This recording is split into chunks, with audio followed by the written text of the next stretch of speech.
Welcome to Open Mic UK Artist Development Tutorials. My name's Chantal Elizabeth, and today we're going to be looking at vocal projection. We're going to look at how to project your voice when singing. I'm going to be giving you 13 voice projection exercises. So what is voice projection and why do I need to know about it? Vocal projection is about controlling the volume, the dynamics of your voice. It can give you some real control over your voice and develop your ability to express emotion. Basically, you don't want to be shouting just to be heard when you're a vocalist. This will really damage your voice and your vocal cords. And in the end, you might not be able to be the singer that you want to be. A major reason to nail this technique is for the health of your voice, your vocal cords, your larynx, every part of your singing apparatus will benefit from you understanding how to project your voice. How do you know if you're doing it wrong? A telltale sign is if you've got a sore throat after you've been singing for a long period of time. Listening to yourself back on a recording is really useful for you to analyse what you actually sound like and is recommended at every stage of your career. But if you love singing and you don't like the way you sound yet, don't give up. You can train yourself to be much better, like an athlete, like someone getting fitter. Your voice can be developed. Remember, projecting is not just about being loud, it's about sounding good at whatever level you're singing at. The fact that you can practice in the shower and not have to drag an instrument in there with you is a great thing, but you have to do exercises and you have to practice like any other performer.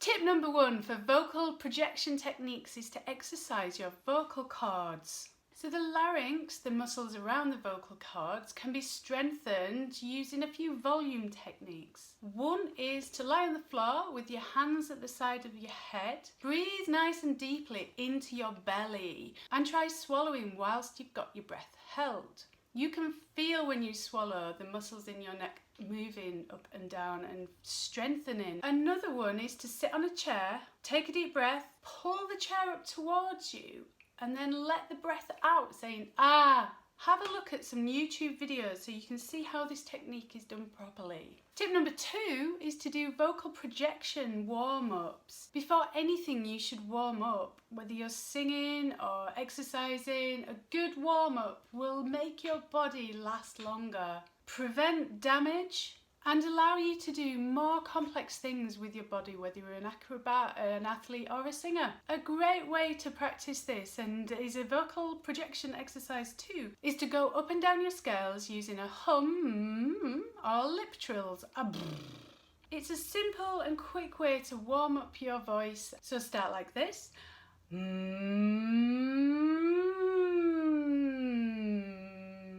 Or remember not to clench your teeth and keep nice and relaxed when you're doing these exercises. And again, have a look online for some YouTube tutorials to give you more direction on how to do these exactly right. But these exercises with your mouth closed allow you to work your voice without straining it. Work up as much volume as you can in this way first, and then move on to doing these same exercises with your mouth open. Tip number 3 is to learn to breathe from your diaphragm.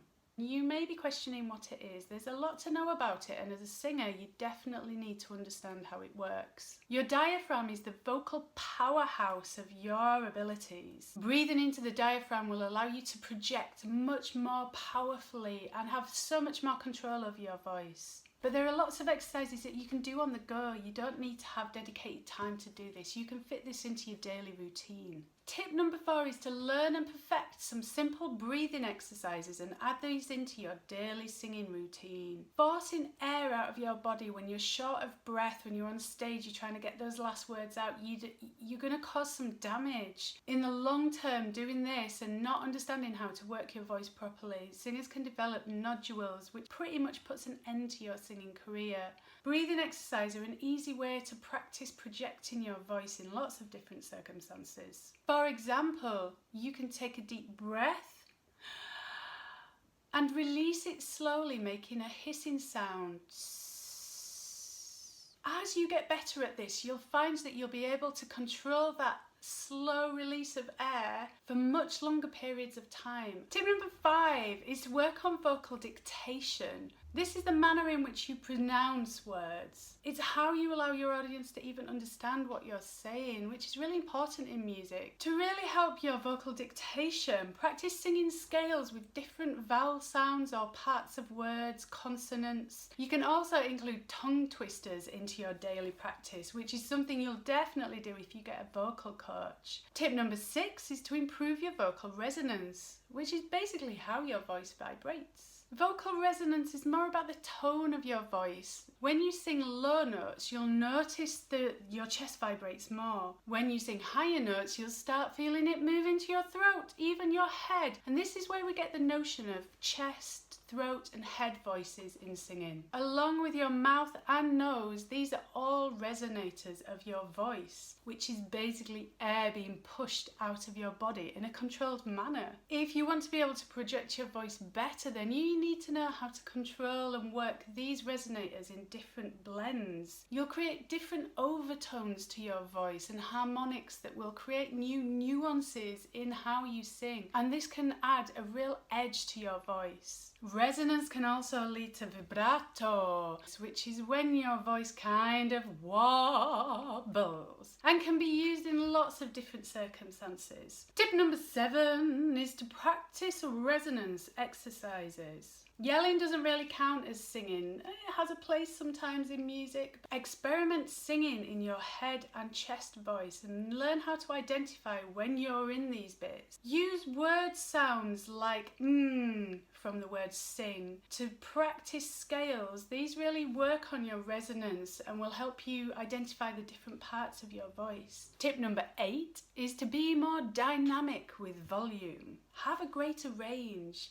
Sing soft and sing loud. Volume exercises are good to help you vary the dynamics of your voice and work on voice modulation. Again, try varying the sound, the volume of your voice whilst making the sound remembering not to clench your teeth and relaxing your body as much as you can. Really isolate the muscles that you're working on.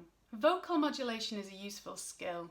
Being able to go from very soft to very loud and change the tone of your voice at will make you a much more dynamic and interesting singer. So really work on these aspects and find out what you're capable of. Tip number 9 is all about you and your health. Certain foods and drinks are really bad for the voice. Find out about those and make sure you're not getting it really wrong. Take it seriously. Get fit, get healthy. Do a bit more than what you're already doing. Work on lung capacity training exercises like swimming. I regularly practice swimming the whole length underwater. Practice breathing exercises while you're jogging. Really take yourself places that you've not been before and push the boundaries of your body so that you've got the stamina to be a good performer. Also look at exercises that encourage slow breathing techniques such as yoga. Tip number 10 is to get yourself a coach. If you are taking this seriously, you need a teacher like any instrument. You need someone to show you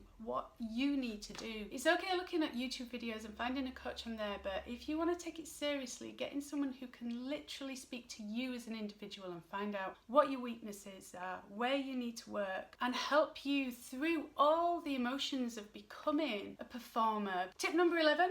Perfect your posture. The way you hold yourself has a massive impact on how you sing. This is the basics if you go to a vocal coach. You need to have your body in the right position to get as much air into it so that you have full control. Good posture and a good positioning of your body conveys strength, it conveys confidence on stage. So it's not just something you need to do to hold yourself really rigid while you sing the high notes.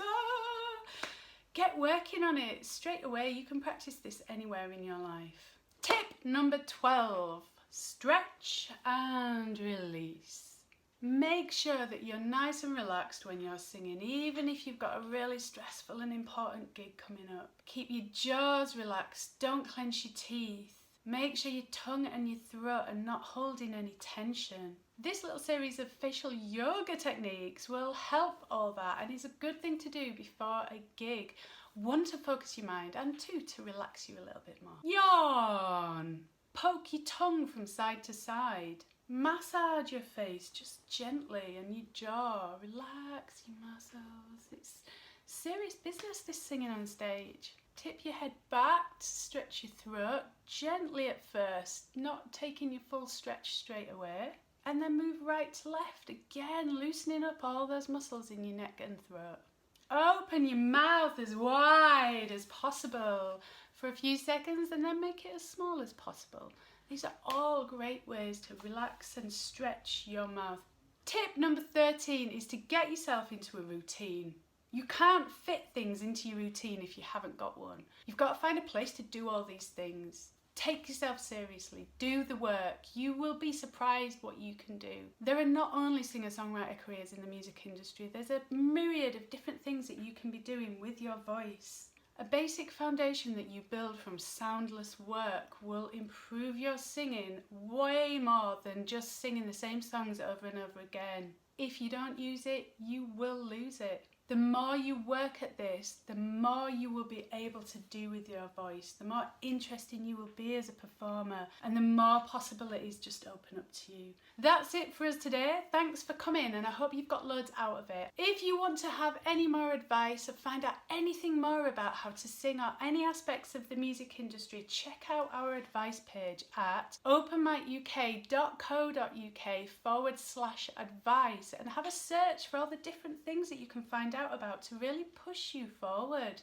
My name's Chantel and I look forward to seeing you all next time. Bye bye bye bye.